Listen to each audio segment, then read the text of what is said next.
The Ballet Class, Edgar Degas. Degas was one of the few Impressionist painters who was wealthy enough to paint for pleasure. During his training at the École des Beaux-Arts, he devoted much of his spare time to studying and copying work by the old master in the Louvre, whose classical style he emulated in his less elevated Impressionist painting of Parisian life. He was a regular visitor to the Paris Opera House, where he produced several paintings and pastel drawings of young ballerinas performing on stage. But mostly he preferred to paint them in the more relaxed setting of the dance class, while they were rehearsing.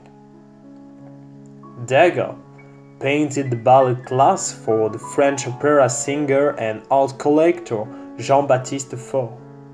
It was completed 2 years after the Foyer de la Danse, and it shows Degas' evolution toward Impressionism.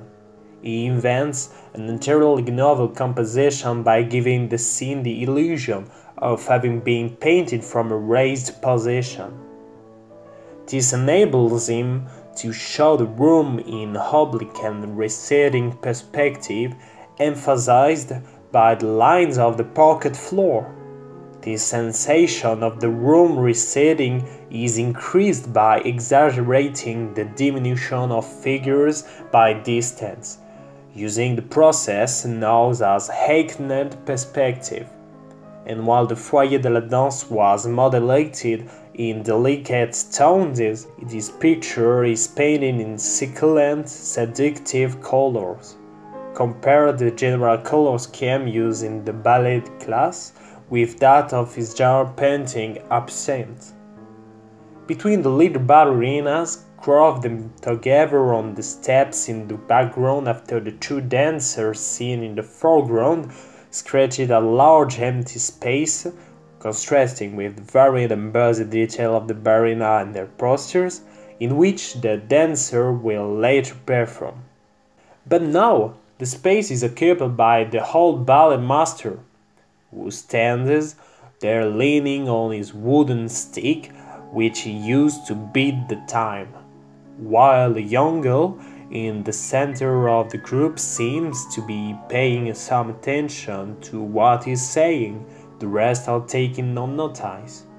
The two dancers in the foreground are observed with a cruel and rather ironical eyes. One of them, standing up and resting heavily on her ungainly feet, shows no sign of the gracefulness which she will display later on. Interestingly, X-ray analysis of the canvas show that Degas first painting a facing toward the viewer. By changing a position to face inward, he reinforced the impression that we are actually in the room with the dancers, who are obviously of our presence. The other dancer, who is sitting on the piano, is twisting herself about in order to scratch a bark, and give away their origin with every gesture. Degas himself, in a sonnet about the theatre, wrote this disillusioned line: "That queenly hair is achieved by make-up and keeping at a distance." Degas frequently used the same ballerina in different paintings. The ballerina in the center of the picture with the green sash, who is being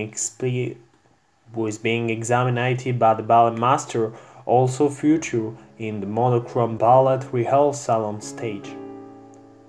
The room is lighted from the right by tall windows, which are reflected in a big mirror on the left, which thus provides a second source of light. This picture is most brightly colored than the Foyer of 1872, the white dresses being enlivened by glittering belts of different hue. The influence of photography on Degas can be seen in the way he crops the edges of the composition, in order to create an impression of spontaneity, as if the painting is a snapshot of the scene. The dancer with the sky blue sash, extreme right, is half in and half out of vision, while the tutu of the dancer sitting on the piano also lies outside the frame. Other details which enriched the composition include the little brown dog, the cello, and the green watering can.